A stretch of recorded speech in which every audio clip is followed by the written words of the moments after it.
मेरे प्यारे कृष्ण भक्तों को मेरा प्यार भरा राधे राधे। आज हम श्रीमद् भागवत के 10वें स्कंद के 61वें अध्याय में प्रवेश करेंगे, जिसमें भगवान की संतानों का वर्णन तथा अनिरुद्ध के विवाह में रुक्मी के मारे जाने का वर्णन किया गया है। श्री सुखदेव जी कहते हैं, परीक्षित, भगवान श्री कृष्ण की प्रत्येक पत्नी के गर्भ से 10-10 पुत्र उत्पन्न हुए। वे रूप, बल आदि गुणों में अपने माता पिता भगवान श्री कृष्ण से किसी बात में कम न थे। राजकुमारियां देखती थीं कि भगवान श्री कृष्ण हमारे महल से कभी बाहर नहीं जाते हैं, सदा हमारे ही पास बने रहते हैं। इसमें वे ये समझती थीं कि श्री कृष्ण को मैं ही सबसे प्यारी हूँ।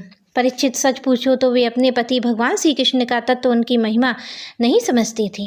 वे सुंदरियां अपने आत्म आनंद में एक रस स्थित भगवान श्री कृष्ण के कमल कली के समान सुंदर मुख, विशाल बाहु, कर्ण स्पर्शी नेत्र और प्रेम भरी मुस्कान और रसमयी चितवन और मधुर वाणी से स्वयं ही मोहित रहती थीं।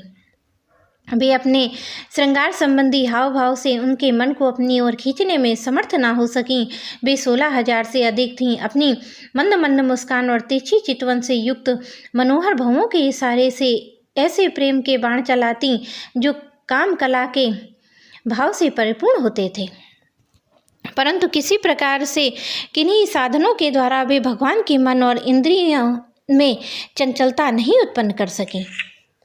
परीक्षित, ब्रह्मा आदि बड़े बड़े देवता भी भगवान के वास्तविक स्वरूप या उनकी प्राप्ति के मार्ग को नहीं जानते हैं। उन्हीं रमारमण भगवान श्री कृष्ण को उन स्त्रियों ने पति के रूप में प्राप्त किया था। अब नित्य निरंतर उनके प्रेम और आनंद की आवृत्ति होती रहती थी और वे प्रेम भरी मुस्कुराहट, मधुर चितवन और नव समागम की लालसा आदि से भगवान की सेवा करती रहती थीं।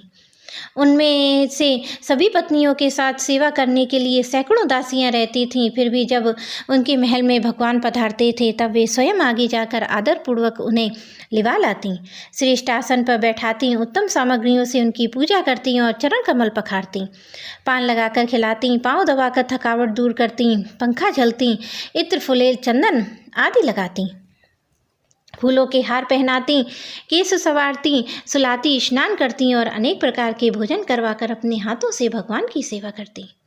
परीक्षित, मैं कह चुका हूँ कि भगवान श्री कृष्ण की प्रत्येक पत्नी से 10-10 पुत्र थे। उन रानियों में 8 पटरानियाँ थीं, जिनके विवाह का वर्णन मैं पहले कर चुका हूँ। अब उनके प्रद्युम्न आदि पुत्रों का वर्णन करता हूँ। रुक्मिणी के गर्भ से 10 पुत्र हुए। प्रद्युम्न, चारुदेष्ण, सुदेष्ण, पराक्रमी, चारुदेह, सुचारु, चारुगुप्त, भद्रचारु और चारुचंद, विचारु और 10वां चारु। ये अपने पिता भगवान श्री कृष्ण से किसी बात में कम ना थे। सत्यभामा के भी 10 पुत्र हुए। भानु, शुभानु, स्वरभानु, प्रभानु, भानुमान, चंद्रभानु, बृहदानु, अतिभानु, श्रीभानु और प्रतिभानु। जामवंती के सांब आदि 10 पुत्र हुए। सांब, सुमित्र, पुरजित, सत्यजित, सहस्त्रजित, विजय, चित्रकेतु, वसुमान, द्रविण और क्रतु। ये सब श्री कृष्ण को बहुत प्यारे थे। और नागनिजीति सत्या के भी 10 पुत्र हुए।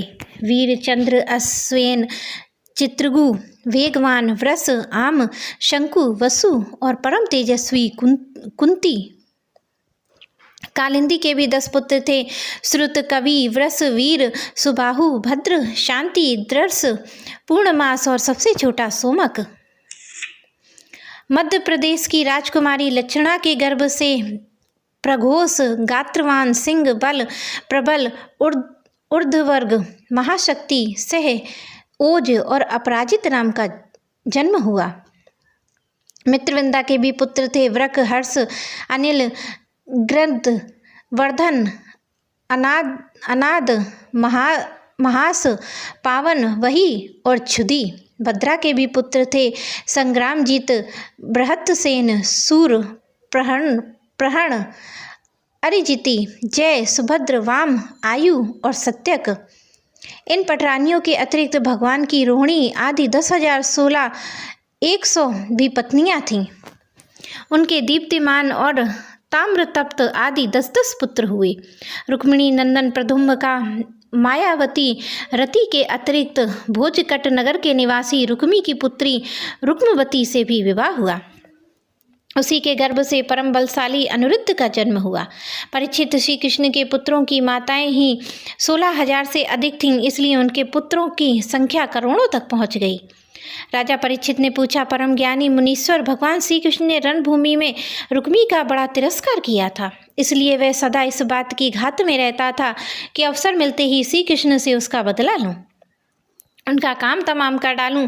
ऐसी स्थिति में उसने अपनी कन्या रुक्मती अपने शत्रु के पुत्र प्रद्युम्न जी को कैसे ब्याह दी? कृपा करके बतलाइए, दो शत्रुओं में श्री कृष्ण और रुक्मी फिर से परस्पर वैवाहिक संबंध कैसे हुआ?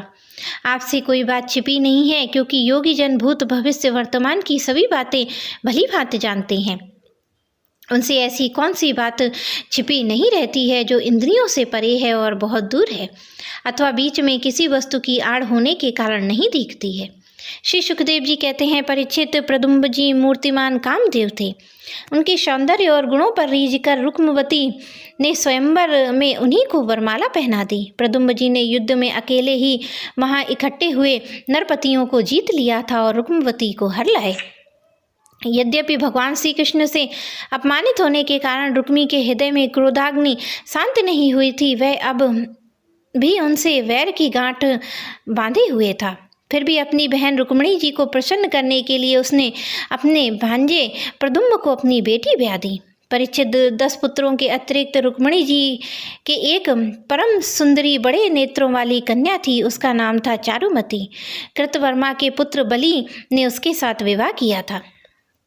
परीक्षित, रुक्मी का भगवान श्री कृष्ण के साथ पुराना वैर था, फिर भी अपनी बहन रुक्मिणी को प्रसन्न करने के लिए उसने अपनी पौत्री रोचना का विवाह रुक्मिणी के पुत्र अपने नाती अनिरुद्ध के साथ करा दिया। यद्यपि रुक्मी को इस बात का पता था कि इस प्रकार का विवाह संबंध धर्म के अनुकूल नहीं है, फिर भी स्नेह बंधन में बंधकर उसने ऐसा कर दिया।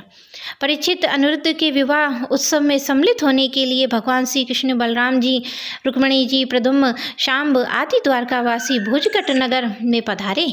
जब विवाह उत्सव निर्विघ्न समाप्त हो गया, तब कलिंग देश आदि घमंडी नरपतियों ने रुक्मी से कहा, तुम बलराम जी को पासे के खेल में जीत लो।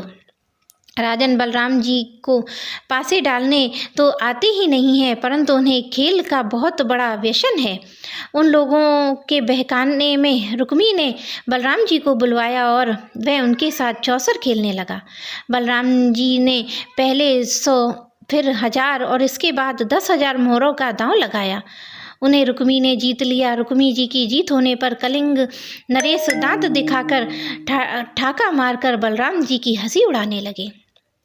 बलराम जी ने वह हंसी सहन ना हुई, वे कुछ चिढ़ गए और इसके बाद रुक्मी ने 1,00,000 मोहरों का दांव लगा दिया। उसे बलराम जी ने जीत लिया, परंतु रुक्मी धूर्ता से ये कहने लगा कि मैंने जीता है। इस पर श्री राम बलराम जी क्रोध से तिलमिला उठे। उनके हृदय में इतना क्षोभ हुआ मानो पूर्णिमा के दिन समुद्र में ज्वार आ गया हो। उनके नेत्र से एक तो स्वभाव से ही लाल लाल थे, दूसरे अत्यंत क्रोध के मारे वे दहक उठे। अब उन्होंने 10 करोड़ मोहरों का दांव रखा और इस बार धूत नियम के अनुसार बलराम जी की ही जीत हुई, परंतु रुक्मी ने छल करके कहा, मेरी जीत है। इसके विषय में विशेषज्ञ कलिंग नरेश आदि सभासद इसका निर्णय कर दें। उस समय आकाशवाणी ने कहा कि यदि धर्मपूर्वक कहा जाए तो बलराम जी ने यह दांव जीता है। रुक्मी का यह कहना सरासर झूठ है कि उसने जीता है। एक तो रुक्मी के सिर पर मौत सवार थी और दूसरे उसके साथी दुष्ट राजाओं ने उसे उभाड़ रखा था। इससे उसने आकाशवाणी पर भी कोई ध्यान न दिया और बलराम जी की हंसी उड़ाते हुए कहा, बलराम जी, आखिर आप लोग वन वन भटकने वाले ग्वाले ही तो ठहरे। आप पासा खेलना क्या जाने? पासों और बाणों को तो केवल राजाओं का ही काम है। रुक्मी के इस प्रकार आक्षेप और राजाओं के उपहास करने पर बलराम जी क्रोध से आग बबूला हो उठे और उन्होंने एक मुगदर उठाया और उस मांगलिक सभा में ही रुक्मी को मार डाला। पहले कलिंग नरेश दांत दिखाकर हंसता था, अब रंग में भंग देखकर वहां से भागा, परंतु बलराम जी ने 10 ही कदम उसे पकड़ रखा और क्रोध से उसके दांत तोड़ डाले।